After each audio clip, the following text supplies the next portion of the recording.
ரெட்ரோக்ஸ் நெஞ்சங்களுக்கு வணக்கம். நான் உங்கள் கார்த்திக். இன்றைய பொலிட்டிக்கல் பல்ஸ் நிகழ்ச்சியில் நம்முடைய இணைந்திருப்பவர் மூத்த பத்திரிகையாளர் திருமணி அவர்கள். வணக்கம் சார். சார் வணக்கம். மாதம் 1000 ரூபாய் எவ்வளோ நாளைக்கு நீ கொடுப்ப? எந்த கவர்மெண்ட் இந்த ஸ்கீமை கண்டினியூ பண்ண முடியாது, ஞாபகம் வச்சுக்கோங்க. அதைத்தான் தொடர்ந்து எல்லா மாநிலங்களையும் செயல்படுத்துறாங்க. எல்லா மாநிலங்களும் சிக்கலை நோக்கி நகருது. இப்போ டெல்லி கூட அதை எக்ஸாக்ட்லி அது எல்லா மாநிலங்களும் சிக்கலை நோக்கி நகருது.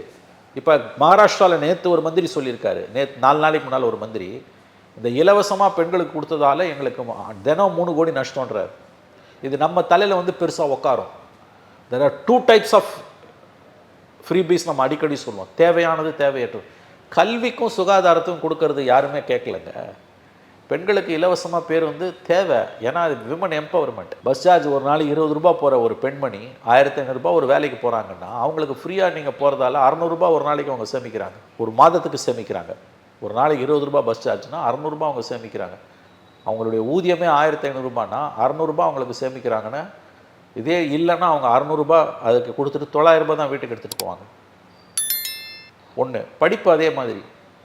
சுகாதாரம், நீங்கள் உயர்ந்த சிகிச்சை கூட இலவசமாக பண்ணுறது, இதெல்லாம் யாருமே கொஸ்டின் பண்ணலை. சைக்கிள் கொடுத்தாங்க பெண் குழந்தைகளுக்கு. 10ஆம் கிளாஸ் படித்த சைக்கிள் குழந்தைக்கு +2 படிக்கிறதுக்கு இன்னும் 5 கிலோமீட்டர் தள்ளி போனோன்னா அது பெண் கல்வி இடைநிற்றலில் நிறுத்துச்சு. 12ஆம் கிளாஸ் முடிச்சிட்டானா அவள் கல்யாணம் பண்ணிட்டு 10 வருஷம் பொறுத்து கூட டிகிரி படிக்கலாம், PhD வரைக்கும் போகலாம். அதெல்லாம் நியாயமானது. இந்த மாதம் 1000 ரூபாய் எந்த கேட்டகரியில் வரும்? தேவையே இல்லைன்னு ஒதுக்கிடும். நான் அந்த 1000 ரூபாய் ஸ்கீமை டே 1லேருந்து எதிர்க்கிறேன். ஏன்னா அது எந்த விதத்துலையும் உன்னை எம்பவர் பண்ணாது. 2வது, இதை உன்னால் கண்டிப்பாக காலந்தோறும் நிறைவேற்றவும் முடியாது. இப்போ சத்துணவு திட்டம் வந்தது, அது உண்மையிலேயே அற்புதமான திட்டம். ஏன்னா இடைநிற்றலை நிறுத்துச்சு. 12ஆம் கிளாஸ் வரைக்கும் குழந்தை படிக்க வந்தது, கல்லூரிகள் நிறையா வந்தது, படித்தாங்க. அதனால தான் ஐடி ரெவல்யூஷன் வந்தது, கரெக்டாக வந்தது. 82ல் எம்ஜிஆர் சத்துணவு திட்டத்தை கொண்டு வராரு. 80கள் முழுவதும் தனியார் கல்லூரிகள் பெரிய அளவில் வருது. ஆங்கில கல்வியிலே படிக்கிறோம், தட்டுத்தடுமாடியாக படிக்கிறோம். 90களில் மென்பொருள் புரட்சி வரும்போது இந்த மாணவர்கள் அப்படியே அங்கே போகிறாங்க. ஐடி செக்டரில் நம்ம டாப் லெவலில் வரும்.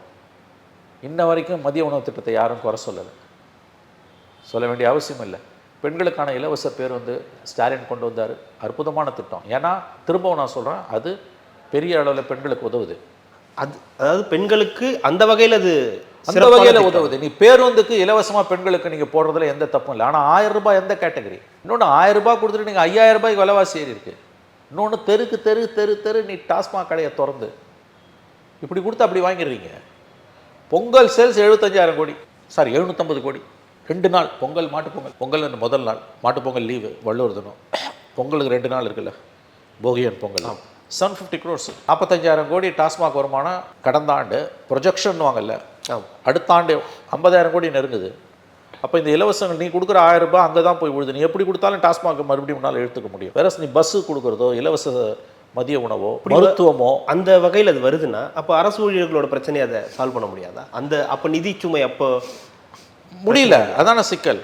இவங்க ஒரு கடுமையான நிதி நெருக்கடியில் தமிழ்நாடு அரசு மாட்டிக்கிட்டு இருக்குங்க. ஒரு மனிதன் மட்டும் இல்லை, ஸ்தாபனங்களுக்கும் பொருந்தும், கட்சிகளுக்கும் அது பொருந்தும், இன்ஸ்டிடியூஷன்ஸ்க்கு பொருந்தும், நிறுவனங்களுக்கு. எல்லாரையும் எல்லா நேரத்திலும் ஏமாற்ற முடியாது. தனிநபருக்கு மட்டும் இல்லை, நம்ம குடும்பத்தில் சொல்லுவோம், நம்முடைய நண்பர்கள் வட்டாரத்தில் சொல்லுவோம். ஒருத்தன் எவனோ ரொம்ப போய் பேசி தெரிஞ்சுக்கிட்டு இருக்கான்னா, ஒருத்தன் ரொம்ப நாள்லாம் ஒருத்தனை ஏமாற்ற முடியாதுனானும். இது நாடுகளுக்கும் பொருந்தும், அரசுகளுக்கும் பொருந்தும், எல்லாருக்கும் பொருந்தும். அதுதான் இன்றைக்கி திமுகவோட சிக்கல். நாங்கள் வந்து 90% வாக்குறுதியை நிறைவேற்றிட்டோன்றாரு. 10% தாங்க சார் முக்கியமான வாக்குறுதி. குவாலிட்டேட்டிவ் அஷூரன்சஸ் இருக்குல்ல, ப்ராமிசஸ், தரத்தின் அடிப்படையில் நீங்கள் கொடுத்த வாக்குறுதிகளை தான் சார் நீங்கள் பேசணும், எண்ணிக்கை அடிப்படையில் இல்லை. ஏன் இவ்வளோ தூரம் போராடுறா கேட்குறேன். இது எவ்வளோ பெரிய பிரச்சனை, தமிழ்நாட்டோட எவ்வளோ பெரிய பிரச்சனை. ஏன் எதிர்கட்சிகள் இதை எடுக்க முடியல? ஏன்டா மீடியா எடுக்க மறுக்குது? இன்றைக்கி சாயங்காலம் பூரா மார்ச் 5ஆம் தேதி அனைத்து கட்சி கூட்டம், 8 தொகுதி போகுதுன்னு முதலமைச்சர் சொன்னதான் பேசுவானே ஒழியா அரசு ஊழியர் பிரச்சனை பற்றி எரியுது. இந்த அரசு கடும் நெருக்கடியை நோக்கி நகர்கிறது. 2003 ஜெயலலிதா சந்தித்த நெருக்கடியை இன்று ஸ்டாலின் சந்தித்துக் கொண்டிருக்கிறார். ஜெயலலிதா அவர்கள் 2003 சந்தித்த பிரச்சனையை இன்று ஸ்டாலின் அவர்கள் சந்தித்துக் கொண்டிருக்கிறார். தமிழ்நாடு அரசு திவாலை நோக்கி சென்று கொண்டிருக்கிறது. அரசு ஊழியர்கள், மக்கள் கவனிக்கிறாங்களா இந்த பிரச்சனையை? மக்கள் கவனிக்கத்தான் ஆரம்பித்திருக்கிறார்கள். 12 லட்சம் அரசு ஊழியர்கள் அவங்க குடும்ப மக்கள் இல்லையா? ஓய்வு பெற்ற அரசு ஊழியர்கள் மக்கள் இல்லையா? உங்கள் மீடியா போடலன்னா அது மக்கள் கவனத்திலேருந்து போயிடாத, மக்களோட சாபத்திலேருந்து நீங்கள் தப்பிச்சிருவீங்களா? இன்றைக்கு முதலமைச்சர் இந்த பிரச்சனையை கையில் எடுத்து நடத்தாத பிரஸ் மீட்டை நடத்தி, என்னைக்கோ வரப்போகிற தொகுதி மறுவரையை இன்னைக்கு பேசி மார்ச் 5 அனைத்து கட்சி கூட்டம் சொல்வது மூலமாக நன்றாக முதலமைச்சரும் தமிழக அரசும் அரசு ஊழியர் பற்றி எறிந்து கொண்டிருக்கக்கூடிய அரசு ஊழியர் பிரச்சனை, அவர்கள் தான் முதுகெலும்பு. உறுதியா அதிலிருந்து பிரச்சனையை திசை திருப்புகிறார்கள். உறுதியா சொல்லிட முடியுமா இந்த 4 வார காலத்துல எந்த முடிவுமே அவங்க எடுக்க எந்த முடிவும் அவர்கள் எடுக்க மாட்டார்கள். இதை கூடிய வரையில் தள்ளி போட பார்ப்பார்கள். இந்த அரசு ஊழியர்கள் உறுதியாக இருந்தால் ஜெயலலிதா அரசு மேற்கொண்ட அடக்குமுறையை ஸ்டாலின் அரசும் மேற்கொள்ளும். வேறு வழி இல்லை இவங்களுக்கு. இவங்க அடக்குமுறையை மேற்கொண்டு தான் ஆகணும். நான் அங்கீகரிக்கல. இவங்களால வேற என்ன செய்ய முடியும்? ஏன்னா அவன் தெருவுக்கு வந்துட்டான். இல்ல சங்கங்களை உடைப்பாங்க. சங்கங்களை உடைச்சாலும் அதெல்லாம் பழைய ஸ்ட்ராட்டஜி. 4 வாரத்துல பிரச்சனையை தீர்க்க முடியல. இப்ப டைவர்ட் பண்ணிட்டே போவாங்க சார். மக்கள் கவனத்தை திசை திருப்பிக்கிட்டே போவாங்க சார். இப்ப இன்னைக்கு இந்த பிரச்சனை வந்து இல்ல, மார்ச் 5ஆம் தேதி அனைத்து கட்சி கூட்டம், தொகுதி மறுவரை 8 தொகுதி எங்களுக்கு போகுது, குடும்ப கட்டுப்பாடு செயல்படுத்தினதால எங்களுக்கு இவ்வளோ, மோடி அரசு வழக்கம் போல மோடி அரசு வஞ்சனை பண்ணிடுச்சு, இந்துத்துவா இப்படிலாம் வந்துருங்க. இதுக்கப்புறம் இன்னொரு பிரச்சனை கலப்புவாங்க. எதுவுமே முடியல. அரசு ஊழியர்கள் உறுதியா நிற்கிறாங்கன்னா கண்டிப்பாக அவர்கள் மீது அடக்குமுறை பாயும். அதில் இருக்க ரிஸ்க் என்னன்னா, நீங்கள் எலெக்ஷன் நெருங்குது, எத்தனை நாளைக்கு மக்களை திசை திருப்புவதன் மூலம் பிரச்சனைகளை நீங்கள் சமாளிக்க போகிறீர்கள்? திமுக அரசுக்கு என்னுடைய கேள்வி இதுதான். ஒரு பிரச்சனையை தீர்க்க முடியலன்னா வேற பிரச்சனையை கிளப்பி விட்டுறீங்க. இந்த டைவர்ஷனரி டாக்டிக்ஸ், திசை திருப்பும் முயற்சி இன்னும் எத்தனை நாளைக்கு உங்களுக்கு கை கொடுக்கும் என்று நீங்கள் நம்புகிறீர்கள்? நீங்கள் நம்ப வைத்து கழுத்தரித்து அரசு ஊழியர்களை ஏமாற்றி வாக்குகளை வாங்குகிறீர்கள். அதற்கான பலனை நின்று நீங்கள் அனுபவிக்கிறீர்கள். இந்த வாக்குறுதியெல்லாம் உங்களுக்கு யார் கொடுக்க சொன்னா? இந்த வாக்குறுதியெல்லாம் கொடுக்காட்டி கூட நீங்கள் தான் ஜெயிச்சிருப்பீங்க. அன்றைக்கி இருந்த நிலைமை அந்த மாதிரி. எனவே இன்றைக்கி அந்த வாக்குறுதியை பற்றி நீங்கள் வாக்குறுதி கொடுக்காட்டியும் அவன் வந்து கேட்க தான் போகிறான். எப்படி சமாளிக்க போகிறீர்கள்? மத்திய அரசிடம் ஒரு பைசா வராது. கடுமையான நிதி நெருக்கடியில் தமிழகம் தத்தளித்து கொண்டிருக்கிறது. எதிர்க்கட்சிகள் டோட்டல் கொலாப்ஸ். இன்னைக்கு காலையிலேருந்து இந்த பிரச்சனை ஓடிட்டு இருக்கு. பல இடங்களில் தமிழ்நாட்டில் இன்னைக்கு அரசு ஊழியர்கள் போராட்டத்தில் ஈடுபட்டிருக்காங்க. பல பள்ளிகள் செயல்படவில்லை. அரசு ஊழியர்கள் நேற்றைக்கு மദ്രാஸ் ஹைகோர்ட்டோட ஸ்டே கொடுத்தாலும் போராட்டம் நடந்துகிட்டு தான் இருக்குது. இந்த பிரச்சனைகள்லாம் நீங்கள் ஒன்றும் கோர்ட்டில் தீர்வு காண முடியாது. நீதிமன்றங்கள் சில நேரங்களில் அந்த மாதிரி உத்தரவை போற்றும், அது நடைமுறையில் அமல்படுத்தப்படாது. இப்போ இன்னைக்கு இந்த கவர்னருக்கு எதுவும் பாதிப்பு இருக்கா? யாருக்கு? ஊழியர்களுக்கு எதுவும் பாதிப்பு இருக்கா? அது நாளைக்கு கண்டெம்ட் போடுவான். அது வேற ப்ரொசீஜர், ஒன்றும் தலையை வாங்கிட மாட்டான். நான் என்ன சொன்னேன், இது அடிப்படையில் ஒரு அரசு பிரச்சனை, ஊழியர்கள் பிரச்சனை. இதுக்கு ஒன்றும் ஜுடிஷியல் சொல்யூஷன்லாம் தேட முடியாது. இது நிர்வாக பிரச்சனை. நிர்வாக பிரச்சனைக்கு நீதிமன்ற தீர்வை கொண்டு வர முடியாது. அரசு கடும் நெருக்கடியில் இருக்கிறது.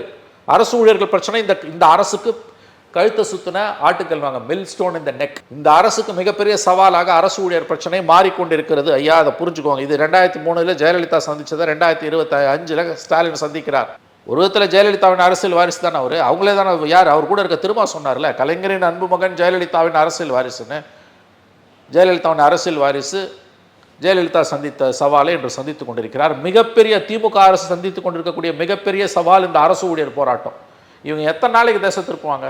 சென்சஸ் 21 எடுக்க வேண்டிய சென்சஸ் 25 எடுக்கல, 26 எடுப்பதற்கான அறிகுறியே தெரியல. 26 எடுத்தாலும் அடுத்த சென்சஸ் நீ 31 எடுப்பியா 36 எடுப்பியா? சென்சஸ் இல்லாமல் இந்த நாடு நாசமாக போயிட்டு இருக்குது. சென்சஸ் எடுக்கலைன்னா உனக்கு தொகுதி மறுவரையை பற்றி நீ பேசவே முடியாது. சென்சஸுக்கு பிறகு வரக்கூடிய 2வது சென்சஸுக்கு பிறகு தான் தொகுதி மறுவரை. இப்போதைக்கு ஒரு பிரச்சனையும் இல்லை அதில். அப்போ இப்போதைக்கு சீரியஸாக இல்லாத பிரச்சனை இப்போ கொண்டு வந்து ஏன் ஸ்டாலின் வைக்கிறார்? இது ஒன்றும் புதுசு இல்லையா? கடந்த 2 ஆண்டுகளாகவே இந்த பிரச்சனை ஓடிட்டு இருக்குது. இமீடியட் ஃபியூச்சரில் உங்களுக்கு பிரச்சனையே இல்லை. அப்போ ஏன் இன்னைக்கு இந்த பிரச்சனையை தமிழக அரசு கிளப்புகிறது? உள்நோக்கம் இருக்கு. 100% உள்நோக்கம். பற்றி எரிந்து கொண்டிருக்கக்கூடிய அரசு ஊழியர்கள் போராட்டத்திலிருந்து மக்கள் கவனத்தை திசை திருப்புவதற்காக அரசு இந்த வேலையை செய்கிறது. இதன் மூலம் அரசு ஊழியர்களின் கோபத்தைத்தான் திமுக அரசு மேலும் மேலும் சம்பாதிக்கும் என்று நான் பார்க்கிறேன். நிதி நெருக்கடி மிக மோசமாக இருக்கிறது தமிழக அரசுக்கு என்பதை நான் ஒப்புக்கொள்கிறேன். இவர்கள் கொடுத்த வாக்குறுதிகளால் இவர்கள் இன்று சிக்குண்டு கிடக்கிறார்கள். மக்களை நம்ப வைத்து கழுத்தறுத்த திராவிட முன்னேற்ற கழகம் அதற்கான விலையை கொடுத்து கொண்டிருக்கிறது. 26 இதைவிட பெரிய அரசியல் விலையை இவர்கள் கொடுத்தால் அதில் ஆச்சரியப்பட ஏதும் இல்லை.